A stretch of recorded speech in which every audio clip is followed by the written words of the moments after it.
I wouldn't go back. For $100 an hour job, I wouldn't go back. I would not go back. Jesus and Lord. God.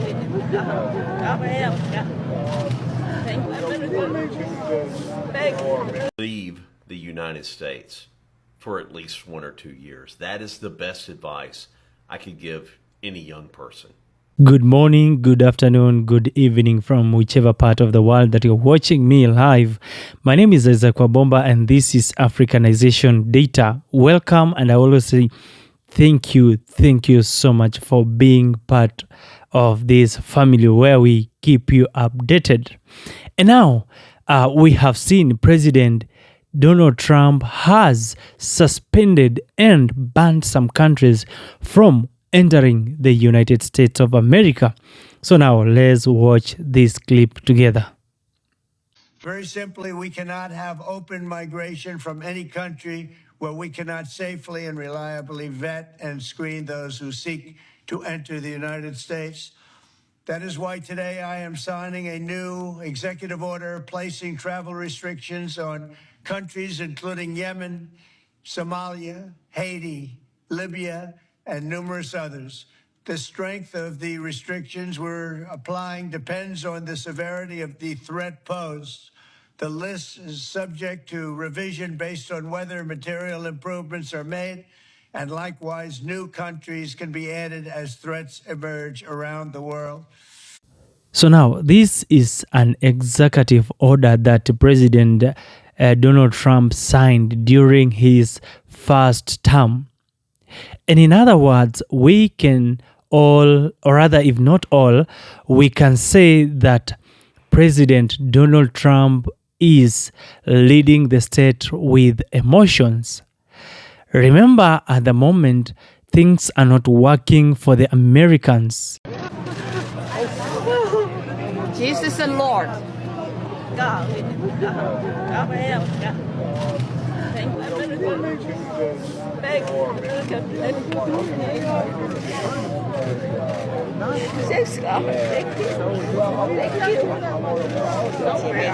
Americans are leaving the USA because they can't afford America anymore, making $100,000 a year, yet they feel suffocated financially because the price of things keep going up. They keep printing money and the wages ain't going up, all right? Matter of fact, there's job loss and there's cuts and all kinds of stuff going on. So once people leave that kind of environment and they go somewhere else and they realize life is supposed to be lived, it's supposed to be simple, it's supposed to be much more about enjoying your health and your family and your loved ones and your purpose and all of these things, rather than spending most of your life at work. What kind of a freaking life is it if you don't do what you love? If you do what you love, cool, man, knock yourself out. I do what I love. Most people, 80-something%, don't do what they love. They don't like their job, and if they didn't have to work their job, they wouldn't work their job. So I know if you watch this far, it's speaking to you. Maybe this is the sign you need to start doing some research to learn how to begin to devise your escape plan and live a better life. Because you know what? If what you're doing is not working, continuing to do the same thing, they call that insanity. You might want to book that flight. See you soon. I wouldn't go back. For $100 an hour job, I wouldn't go back.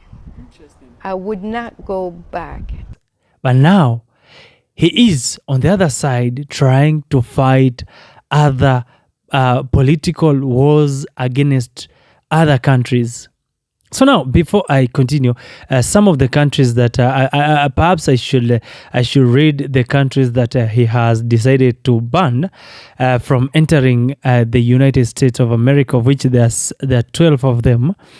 Number one on the list being that he has banned, that is Chad.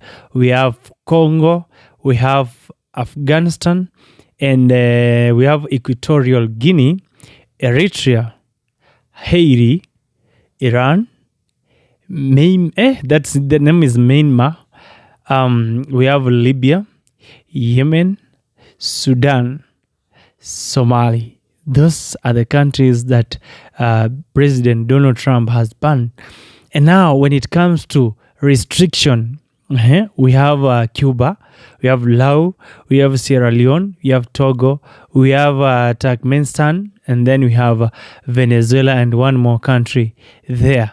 So those are the countries that he has restricted from entering from entering the United States of America. And now the biggest discussion is, why is President Donald Trump angry? Why is he leading the country with emotion? I thought a good leader needs to be the one who listens to what the people that he's leading, what they're saying. I thought a good leader should embrace his followers.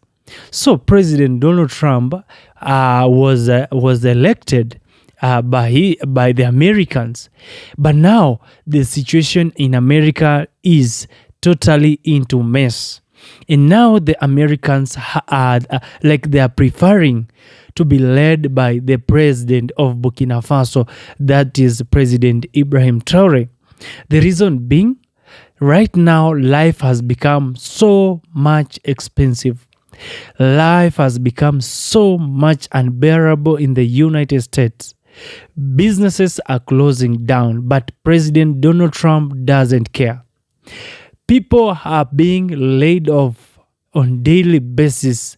President Donald Trump doesn't care. Companies are closing down because of the economy that is ravaging, that is falling in one way or the other. But President Donald Trump seems not to even bother about this. What he is bothering at the moment, it is all about talking about or rather banning the countries that he's banning to enter his state. And now, one of the another question that we are asking: why has he put the restriction on a country like Congo? This is a country whereby we were all expecting he should have sent his military to support this particular country. Reason being, there is war that is happening there at the moment. And all the eyes of Africans will be looking, or rather they are looking at President Trump, because he is the superpower to assist a country like Congo. But now the surprise, or rather surprisingly, he is so much into focusing into businesses with a country called Burkina Faso. But he's not totally focusing on Burkina Faso for the purpose of helping them, but he is after the mineral that belongs to the people of Burkina Faso. And now President Ibrahim Traore has decided that no mineral is going to get out of their boundary. The minerals that are found in Burkina Faso, they're there to support the Burkina Faso people. Yeah? And you saw the other day, Donald Trump sent this General Langley just to come to the African states and to try and talk, or rather, this general just talking. They call it bullshit, for lack of a better word, because he was on a local station in Kenya, and he was saying that. Terrorism, the act of terrorism is now rampant in Burkina Faso. And now, on the other hand, today you see President Donald Trump has banned Congo people from entering the United States. So what is really happening in between here? There's something that is not totally making sense. But time will tell. Now, look at how the American people are rather they are complaining for being led by President Donald Trump. I don't know how any of you guys are going and going and going. I know you gotta be at the same level of mental health as me.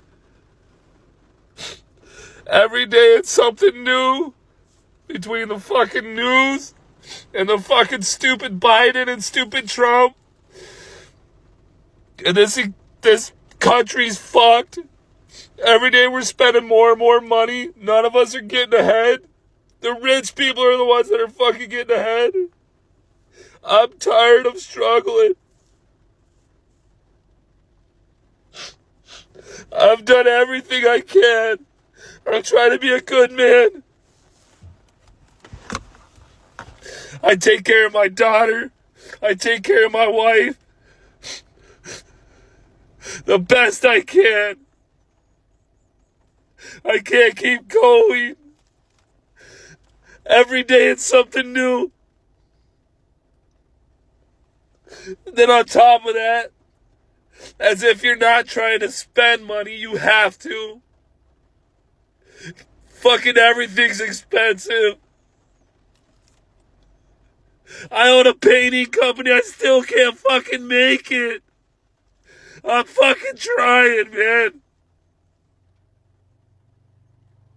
I can't look at my daughter and my wife and know I'm failing.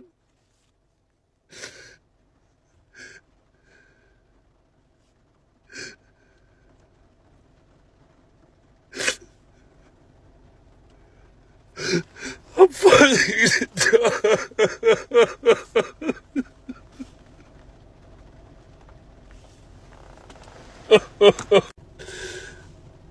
Everybody wake up. It's time to stand up. It's time to be tired of this. It's our turn to fucking eat. I want to eat. I want my family to eat. I want you guys to eat. Stand up. Let's go. Stand up, man. Let's fucking eat. I'm tired. Let's help each other. I don't care what your political affiliation is. I don't care what fucking color you are. If you are not eating and you're struggling, eat with me. Let's struggle together then. Let's be a team. My mom just got deported. My mom just got deported.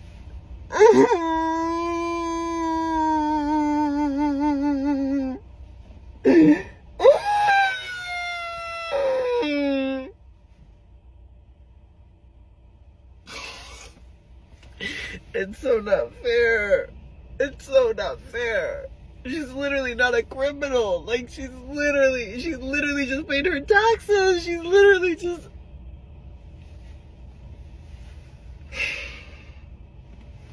We're not safe. No one's safe. Please.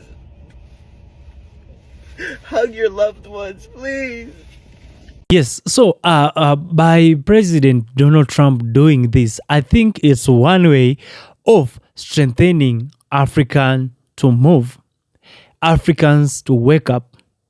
Now, Chad, Mali, and Burkina Faso have decided that they are going to be one country. Those are the Sahel states. So what does it tell you?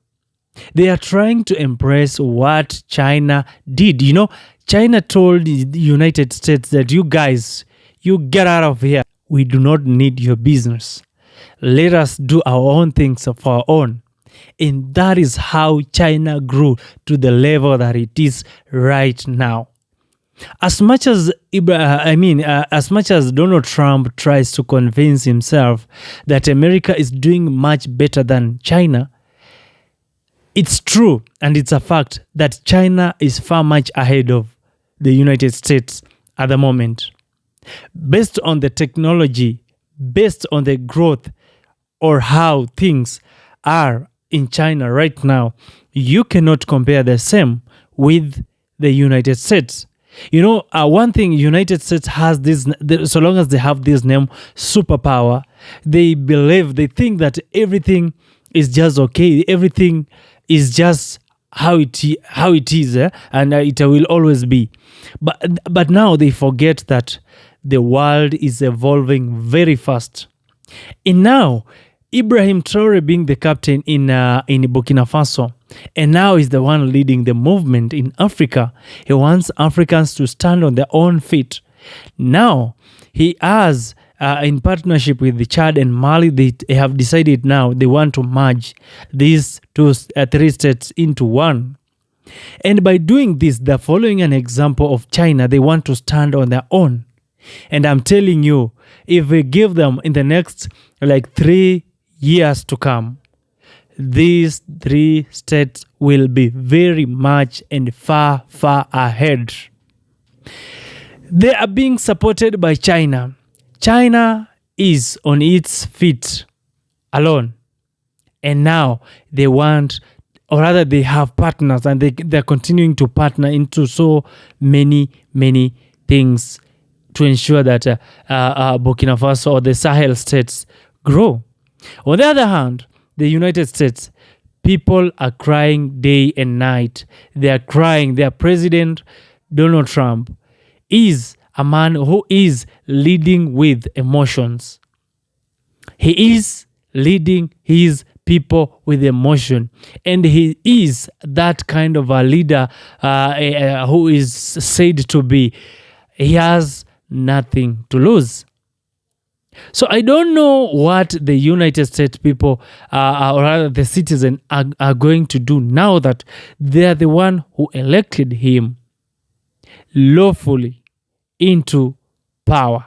Now, on the other hand, him by doing this, I have just said, he is empowering Africa. There is this guy, this black American called Steve Harvey said, African, if you come together, you're gonna be the biggest state that, to an extent, America will have to depend on you. I don't know what he meant by this statement, because at the moment, the Americans are really crying. And most of them, they're like, even if they're offered a job that pays, even if it's $150 per hour, they won't go back to their state. And for those who are there, they're like, they just want to leave the United States for the next 2 or 3 years, at least to go and get a peace of mind, because some of them are saying they're so much depressed. They don't know what the tomorrow holds. They don't know how tomorrow is going to look. But now, there it is. Their president is there, and he's just there. Yes, President Ibrahim Donald Trump is just there. So, I don't know your reaction, but you keep me updated of what is happening also on ground from your end. And I'm here to cover the same for you. My name is Isaac Wabomba, and this is Africanization Data, where we keep you updated when it comes to African matters. Until next time on the next episode, see you. Bye-bye for now.